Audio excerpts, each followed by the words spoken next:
Hello YouTube, Robin Hood Bricks here, and today I thought I'd make a start on a giant ocean exploration base for my deep sea cabinet, and we can continue to build and develop it over the next few weeks. So this giant ocean exploration base is going to be the first addition to the undersea part of my 20k butts cabinet, or my 20,000 bricks under the sea cabinet.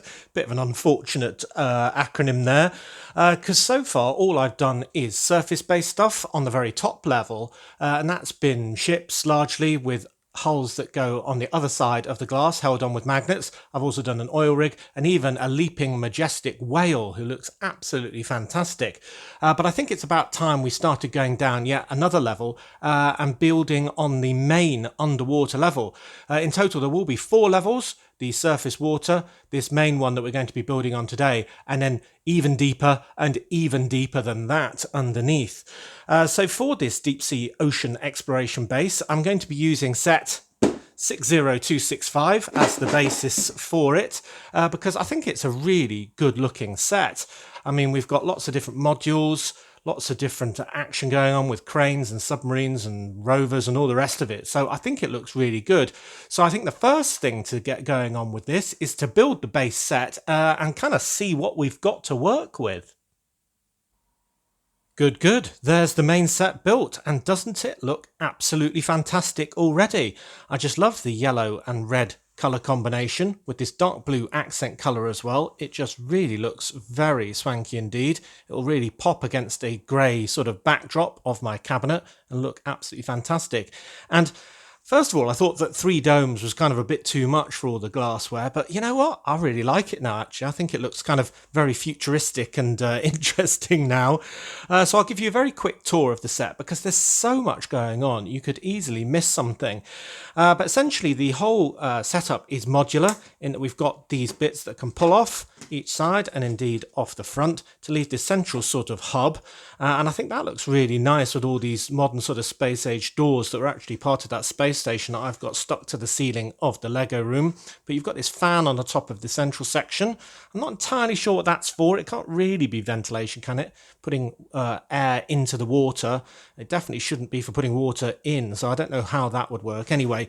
But then the whole thing is elevated on all these legs as well, which I really like because it keeps it off the sea bottom, which means it's kind of protected, I suppose, but it also means I'll get to use all my wonderful coral pieces that I've been collecting to add to the ones that come with this set. You also get a crab, a hammerhead shark, and a stingray, and lots of rubbish, like a bottle, a bicycle frame, and even an old number plate, which is really quite funny. I really like that. And then there's pipes for all the airwork and all that, and even this crane for bringing, well, onboard supplies. I'll come to that later. There's no real way of getting in and out. But these modules are very simple, but very good fun. You can lift the lid off each of them, and that one's a control room with kind of a desk on and so on. So I'll slide that back into position. Crew quarters, number 3. You sort of go 1 and then straight to 3 with 1 bed in there. Guess they're sharing. And then number 2, weirdly, is over here. I don't quite get that at all, which is this kind of drone type robot, remote controlled vehicle sort of thing. But I do like it. It's quite swish. And then the other main part is actually an operational submarine. Now, you don't have access through this, through the cockpit, back through the body into the rest of the station. So that's a bit of a flaw, but I suppose we can imagine that's the case. But it becomes a bit more complicated to imagine when you think of this as being a sort of cargo bay. So maybe this is the sort of submarine that goes up to the surface to get supplies and bring them back down, kind of like a workhorse rather than an explorer. And I guess that's further made clear when you think this thing, I don't know if you can fold the arms to sort of get this in or what, but it doesn't fold up that well. Let's see. I don't think you can, because although it looks like it fits, you've then got a lot of the roof to accommodate as well. So that doesn't really fit in there. So it's probably for these supplies, I imagine. Ah, yes, that fits a lot better. So I think I'm right in saying that this is a supply workhorse, though, yeah, it's still too tall. Anyway, very much a good foundation to play with, and that can stick on there. And then we've got this wonderful robot arm, which has got a really good reach actually, and can hook onto the top of each of these units to either move them around. I don't know quite why you'd want to do that, or to move supplies around. That's probably more likely. And then on top of that, you've got 5 minifigures, 2 of the wonderful sort of, I think of shallow water divers where they've just got the tank and a relatively basic suit, and then what I think of as the real deep sea guy who goes probably with leaded boots or something like that into a real deep sea wreck. Maybe the Silent Mary that we got gifted on that last brick haul. What a generous gift that was. And then we've got 2 crew for the inside as well. What looks like a scientist lady who's got a camera, must be photographing samples, and then this guy who looks like the sub driver, and he's concentrating very much on his job. So yeah, and then we've got Treasure. I think I've mentioned everything now. Yeah, they power that. Lots of lights all over the place that have got kind of knocked out of position, and yeah, really, really good. I like it a lot. Now, briefly dwelling on the negative points of this set, the first one is that the original retail value of this was £55, and I think, although I really do like this set, that might be a little high. Anyway, I was able to get these on special because, well, clue, I've got more than one. So I was getting them for about £35, and at that value, I think it's an absolute bargain, because there's quite a lot here, as I've explained, and it just looks absolutely fantastic. And I think it's going to look even better when we've scaled it up. Other weaknesses, I think, are this submarine. The fact that it's kind of, I don't know, it doesn't make entire sense with the rest of the set. And it's kind of got these really sort of puny little arms, which I think could be definitely improved on. The other really big flaw of the set is when we look at the back of it and see that it's kind of open backed. Now, as you know, I'm quite a fan of open backed things. If you can't see the open back, and I don't think we necessarily will in a cabinet because we've got to have one sort of angle that we won't be able to see. However, this is underwater, guys. This will not do, because otherwise that's full of water, in which case these are all full of water as well, and it doesn't work at all. So I think that's definitely something else that we need to rectify. And then I think the only other thing really is scale, just making this much, much bigger. Kind of like we did with the space station that's stuck onto the ceiling of the Lego room. I think we need to get multiples of this set and kind of make it into almost like one of those big houses you get for your hamster, if you've got one, where you kind of make all little tunnels and little modules and all basically make a little maze for it to live in. I think we can get loads of these modules and loads of these central units and kind of, well, make it as big as we can manage, really. So, yeah, maybe we need, well, we definitely need at least 2 sets. I think, well, 3 we could easily accommodate in the cabinet. So, yeah, I won't be doing all these fixes today. Another thing is actually making a decent airlock that's believable, and maybe changing some of these doors so they can be vacant and maybe even have a window on them or something like that. And make it a lot more interesting, perhaps, with sort of storage areas, different levels, even a tunnel to a different base maybe, because I was thinking about that using the pieces that I've got on all my brick walls. I've got an absolute load of these with more coming, and that could make kind of a tunnel from this one to another one maybe. Yeah, so I think there's absolutely loads to be going at over the next few weeks, but yeah, I think this is a really good start base set. So what should we do next? What should we attack first? Well, I think we need a bit more equipment. So I think what we should do is build another one of these sets, and then we'll have a lot more to play with. All right, well, once there was one, now there is 2. And I think you can see already this is going to get really big really quickly. I think it's going to look absolutely amazing. So this one is slightly different in the fact that I haven't put any of the stickers on yet, because I kind of figured, well, apart from these stripy ones, I kind of figured that I didn't know exactly where I'd want the stickers if I was combining all of these together. So I've just held them back, and when we've got the final station all done together, then I can really decide where they'll look best. I also used the opportunity to build the whole thing as a mirror build. So you'll see I've got the crane on the other side and the rock on the other side. It wasn't exactly difficult for this one since it's so modular, as I say. So there we go. There is much more equipment to work with. So I think what we need to do today is probably 2 jobs.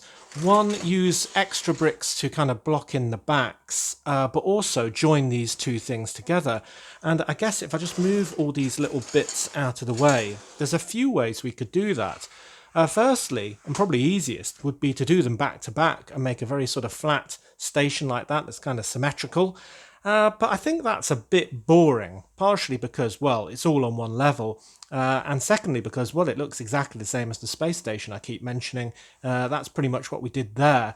But the benefit that we've got with the undersea cabinet is that we've got a lot more height to play with. After all, we're not going to be gluing this to our ceiling or sticking it on using those command strips. So what I thought might be a much better idea, if I can just, pull off without wrecking it too much, one of these sections, is kind of make kind of a double-decker station, kind of like that. I'm going to have to hold it. But if I could do something that looked like that, and then you've kind of got level 1 and level 2, and I think that will look a lot better. Now, I could probably use these legs and rocks and all that stuff later, but yeah, this might be the basis of a better setup. And what I could even do is maybe have this bit just full of the normal sort of living modules. Oh, hold on, I'll have to pull that out and stick that in there. And then maybe I could have both submarines kind of on the bottom level, and maybe they'd be kind of, to give me room, they'd probably need to be left and right, wouldn't they? So I could have one on, this isn't going to quite work because all the pins are in the wrong place, but hold on, let's see if I can quickly bodge this together. So that could go like that. Get rid of that pin for a moment. So I could have one central unit on the bottom. Ooh, if that'll go in, there we go. A submarine on each side, and maybe both cranes on this level for helping the subs get back into base. Or maybe both on the floor above. No, I think both on the base level, and kind of have it like that. What do you think of that? I think that looks quite good, actually. And then you've kind of got sub A and sub B. Yeah. So, yeah, I don't know which one I'll do first, combining the units or joining all the backs, or sealing all the backs, rather. It'll probably be easier to do the first one first, won't it? Anyway, whichever way round I do it, I think that is my rough plan for today. And then we'll have, well, a double-decker station to work on for part 2. Cool. Okay, so I'm going to work on the central kind of hub bits first, I suppose, closing the backs and putting both of the cranes on one section. So I'm going to remove the roof and put that to one side for one of them. In fact, for both of them, because I'm going to need to pinch the whole crane setup from this one, replacing this sort of corner bit. And I have to get rid of that as well. Put another one of those bits on there. Then that can go in there like that. So we've kind of got bit of a crab type look there. That looks really good already. Then we can put some 1x1s in there. So that one and that one. Put that there. Looking good. Right, fine. Then we need to enclose the back a bit. So I think this is where we need to change up these sections here. Adding in more of these bricks. Like that. More of these grill bricks. So that's looking good. And I'll put those on all 4 quarters now, shall I? Just to make it look a little bit more consistent. Yeah, like that. So then I can put these side doors back on like that. That's all linking up well. And then I need to kind of build up another sort of back section, and instead of just adding another one of these doors on the back, because I figured this is going to be built up against the kind of a rock wall surface, not too close, but you know, relatively, I'll just have kind of a service panel, and this won't be something that you kind of open and let all the water rush in. It's just to give it a bit of texture, really. So it's not supposed to be a door, as opposed to maybe something they access and there's kind of some pipes or electrics they need to sort of service on the outside, but we'll keep it closed and in a black frame just so it stands out a little bit better against that light grey background. So it's kind of just, instead of having a blank wall, and then I'll add more of these facet bricks just like we've got on the front to there. Level that up with that. Put another section of that in there. And already it's looking a lot better, a lot more enclosed. I'm glad to see. So there we go, put that there. Final one of those. And then that on there. Oh, sigh of relief. That's looking a lot better because, well, it feels like it could actually keep the water out now. So instead of putting the fan back on this one, I'm just going to put on the blank kind of equivalent. because we're going to have to join these two things together. I don't think having a fan kind of in between the two makes much sense at all. I could even use that same sort of octagonal plate that's got the hole in it. It's kind of a big hole, it's kind of jagged edged, and that would mean that people could move in between them and maybe have ladders. But we're not going to be able to see this. Now we've enclosed it, we're really not going to be able to see much in there at all, if anything. So even that sort of tank and that sort of big wheel that looks like a sort of seal that you kind of spin to make an airlock, we might want to pinch for using somewhere more productive. But for now, I think that's fine. So we could then kind of stick this on top. So I'm going to have to repair the bit that we sort of took out, which will need one of those and one of those, kind of like that. And then just to make it so it's not as boring as having just one stuck on top of the other, I think we should get 4 more of these longer facet bricks and kind of make just a little bit of a join, kind of a little bit of a tunnel in between them, just to separate them a little bit. See, like that. So then when we put this on here, they're just separated by that one brick height. I think that looks a bit better. It really does look like a crab, doesn't it? So this can have one crane per submarine to kind of lift it in and out when it needs to dock. And I think that'll look really good. So there is the full 360 view. Oh, it looks so much nicer now it's enclosed. And, well, I guess I need to do the same thing for the floor above, otherwise it's not going to make much sense at all. So I'll get on and do that. But that is looking better already. All right, well, there's the second floor on, and I think it's looking really good. Kind of looks a bit like a kind of angry undersea tower monster with these arms. I just can't get enough of those. I think it looks really funny. But yeah, that looks really nice. I've finished the back of the top floor as well, and I've put on one of the usual sort of connecting pieces because I figure maybe at that level it does start to go backwards. Maybe the rock face that's kind of here levels off a bit and it starts to go in a different direction. So it really is like one of those hamster mazes and going off in absolutely every direction all at once. And I really like this neck between the two sections. I think that makes a lot of difference, which is probably why I think it looks like a tower monster. It also means that these wheels make a lot more sense, because now this is kind of like part of the airlock between this top section and this level here. Maybe I should remove the one there and kind of stick it to the ceiling of the floor underneath, because that'll make a lot more sense now.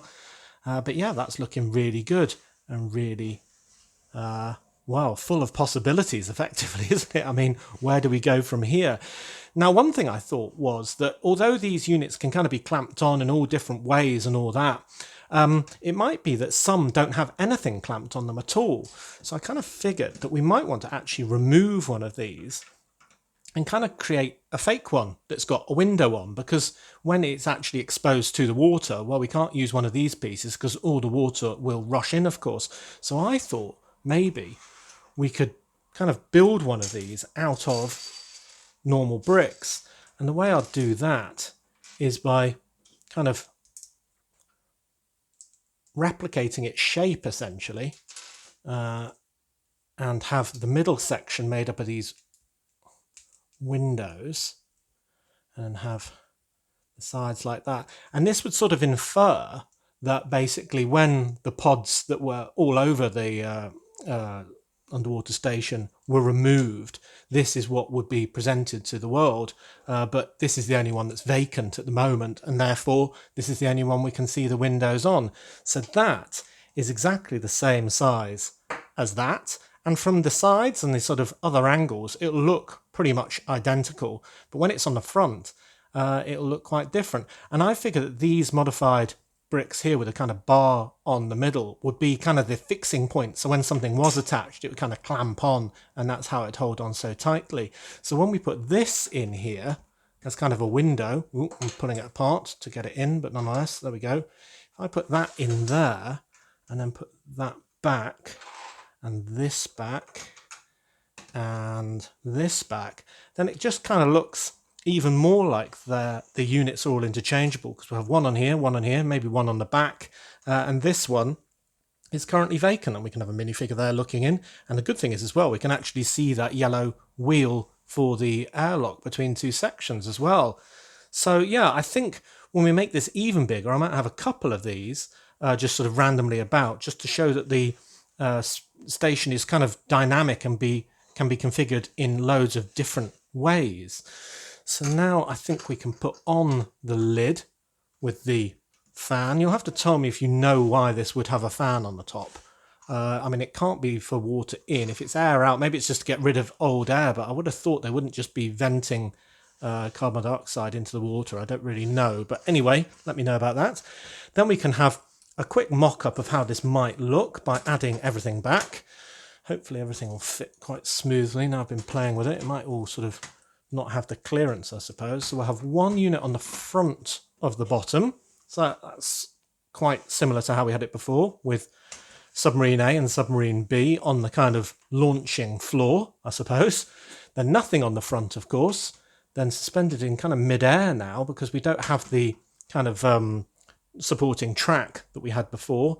We can have one unit there, and now one unit on the back. Oh, I'm going to have to, yeah, I need these pins, don't I, from the bit I took out. There we go. And that can go on, oh, like that. Hey! So this is going to look really 3D, isn't it, when we've got it in the cabinet, going back in all directions. Literally all 4 directions, but also up. Yeah, I really like that. And you know what? We're going to need another set at least. I think, well, we don't want to dominate the whole cabinet with one massive, great big station, but I think we do need one more set just to have like another hub, probably on the end of this one and maybe going off in a different direction, or maybe have one of these extending. Of course, I can do that tunnel using all these pieces, kind of make a long tube coming out of one of these or something. I don't really know. But yeah, that's looking really good. And yeah, the cranes there, they can't really, can they really get in there? Yeah, I think they probably can actually. They're quite versatile. So yeah. So tell me what you think of that. I think it's a really good start actually for what is going to be one of the main kind of eye-catching features of that main floor, if you will, shelf of my 20k, I've forgotten the acronym now, 20,000 bricks under the sea, 20k butts of my 20k butts cabinet. But yeah, I'm really happy with it. I think going backwards as well really adds a lot to it, above that service door and so on. And you have to tell me what you think of my little window build. I think that's good. We will have to have a door version as well, which is kind of a full airlock, I think, in another part. But yeah, I think that's a really good start for today. So let me know what you think. Well, I'm already loving this build. I think it's going to be absolutely epic. We've made a lot of progress today in combining 2 sets, enclosing all of the back, which gets rid of the worst problem of all, making it a lot more interesting by making it double-decker. And this front window, I think, is just genius, so I'm really happy with that. But there's a long way to go, I think, for future parts of this series, so I'm really looking forward to that and hearing all of your ideas to make it even better, as usual. So, as always, thank you very much for watching. It is appreciated. Do remember to like, comment and subscribe for more awesome LEGO videos. And if you value this channel, there are many ways in which you can support it. Do check out the links in the description below. And if you want to send something to the channel, you can, to the usual address. And then next time on Robin Hood Bricks, I don't know what we'll be doing on Monday. I'm thinking a train build, actually, a cargo wagon, brick haul on Wednesday, of course. And then, well, we have to press on with this really next Friday. So I look forward to all of that. So, see you!